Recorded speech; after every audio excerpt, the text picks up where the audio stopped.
All right, Taurus. So let's get into it. Welcome to your extended. I'm Master Bree.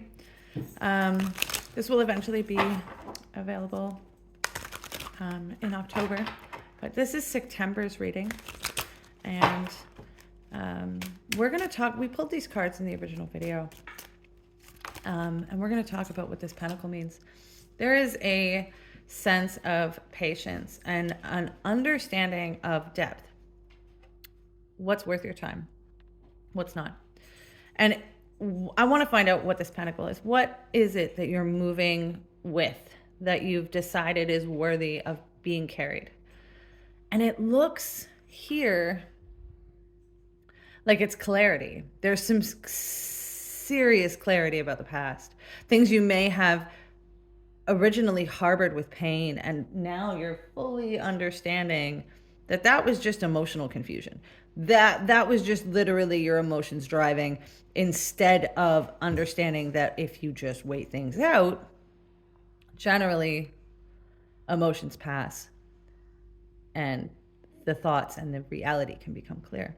So what are we doing with this? What are we doing with this understanding that your patience is part of the vibration that you're carrying, and that your emotions when driving can be quite vicious, can be quite fast moving, can be overwhelming? Now that we know this, we're here. So let's look at that. Interesting. What we're doing now is, and this Five of Wands, there is so much debate about the Five of Wands. A lot of readers will tell you this is animosity, this is agitation, but there's nobody actually yelling. Nobody's fighting here. They could be building something. What we do know is they're all doing different things. They're all wearing different things. They're all doing different things. They're all looking different ways. And there's not a lot of cooperation. There's a lot of closeness, but a lot of independent energy inside of that closeness. So what are we recognizing? That there may have been a lot of work to stand out in your own lane while working with others, instead of working as a team. And that seems to have been, we have the workmanship card and the reap what you sow card here. Understanding that what you're stopping, what you were blinded by, what stopped you and put you in this position of defensiveness, was trying to stand out when really you're part of something. Trying to do things alone when really you have a team to work with. And putting in all that work to do it by yourself when really that work was wasted anyway. That energy was wasted.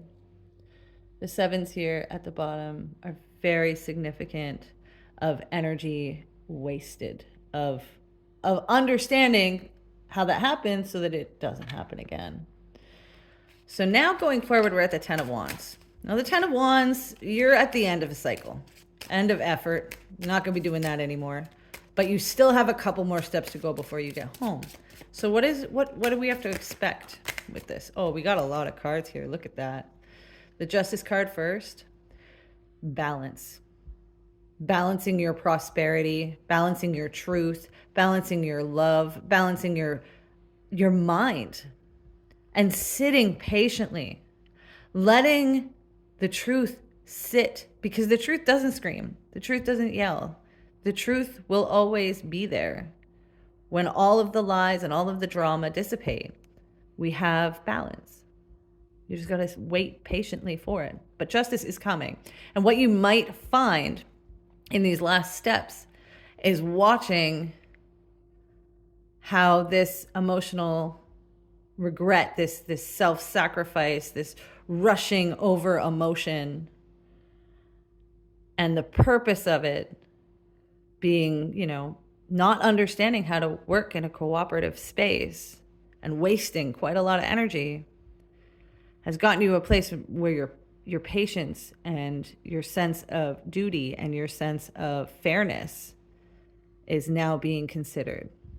You're upholding a truth of your own, your truth, instead of yelling and screaming or fighting or contending about it. You're patient enough to know that it will stand for itself, and that your glorious mind, your beautiful wealth of intelligence, is enough to have equilibrium. You don't have to argue about it. What else we have here is interesting. So let's see. The Page of Pentacles.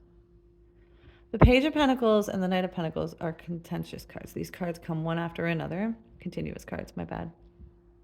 When he's reversed, what we're seeing here, and all of these pentacles are reversed, which is really interesting. What we're seeing here is understanding there was an immaturity in self-worth.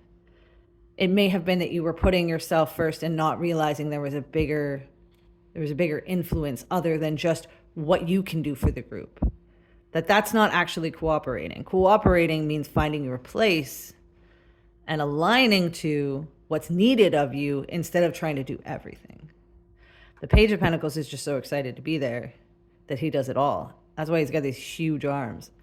Those arms are not a young man's arms, and yet the Page energy is really young. A lot of times we see readers talk about this being like a midlife crisis, like a young rebellion popping up in an older person. The Sun card at the end here, absolutely gorgeous. Letting this maturity, this intelligence speak for itself instead of trying to apply so much effort and support, and just knowing your worth, knowing you're good enough, knowing you're even, you're balanced, you're worthy, you're fair, and doing just your fair share instead of everyone's share. That's where you're going. 2 more cards popped up. This is interesting.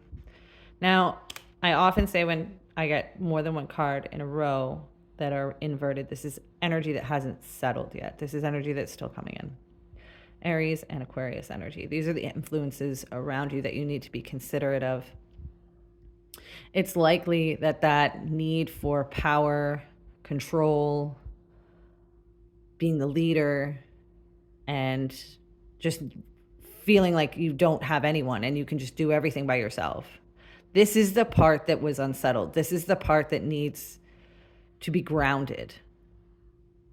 You need to figure out what it is about you that feels it needs to stand alone instead of with grouping, because there's a time for isolation that can be very healing. There's a time for power that can be very rewarding.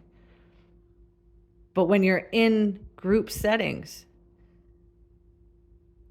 those energies are extremely detrimental to the other people who are trying to get their fair share. So let's look into some Oracle and see what we have to get from Spirit. This is the Rose Oracle. How do we grow from here, Spirit? Now that we know that we're at the end and we have this beautiful, healthy inner child who's ready to let his freak flag fly and play with the others. That's the answer here, is that we want to play. We don't want to work. We don't want to regret. We don't want to get overwhelmed. We don't want to just diligently pile away. We want to play. That's what love and life is about. It's about playing. Have more fun with it. Don't take things so seriously. The second bloom, a second chance. It's never too late. New possibilities. You're very lucky, Taurus. Whatever it was that made you feel like you were at a standstill and you couldn't produce enough, it's now also recognizing that your time had to come around. This experience wasn't for nothing.